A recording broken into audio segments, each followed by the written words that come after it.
તો એ 12.1 નો ત્રીજાનો પહેલો દાખલો બરોબર અવયવ મેળવો હવે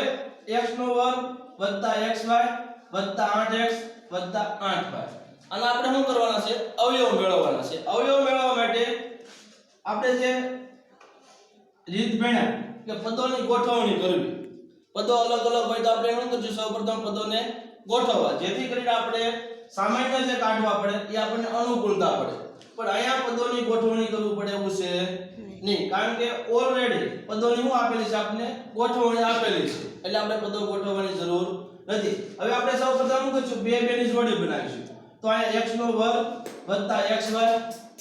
એની એક જોડી બનાવી પછી બીજું 8x 8y એની એક જોડી બનાવી બે જોડ બની ગઈ હવે બે જોડને આમાંથી સામાન્ય કાઢીએ આપણે શું કાઢશું સામાન્ય તો આમાંથી x નો વર્ગ xy છે અહીંયા x ની બે ઘાત છે એટલે 2x છે અહીંયા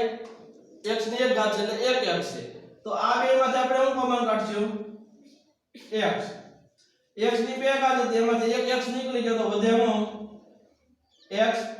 અહીંયા એક x હતો એમાંથી એક લઈ લીધો તો વધે હું y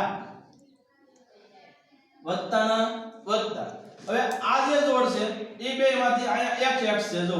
એટલે એમાંથી કાઈ સામાન્ય નીકળશે નહીં તો હવે અહીંયા 8 છે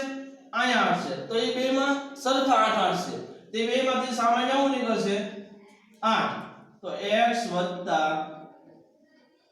y આપણે કીધું એમ કે બંને કાઉન્સ છે એ કેવા આવવા જોઈએ સરખા આવવા જોઈએ કાઉન્સમાં જો અલગ અલગ આવે તો આપણે સમજવાનું આપણે કઈ ભૂલ કરેલી છે ખાસ ધ્યાન રાખવાનું છે બરાબર હવે આપણે બે કાઉન્સમાં પાછા લખી નાખીએ x y અને x 8 આપણે જે બહુપદી આપેલી છે એ આ બે બહુપદીના આપણે અવયવ મળ્યા બરાબર ઘણીવાર એવું બને કે આ કાઉન્સ પહેલા લખો કે આ કાઉન્સ પહેલા લખો એમાં કોઈ ફરક પડતો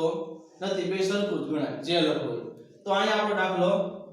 અવયવ મેળવો પૂરો થાય છે।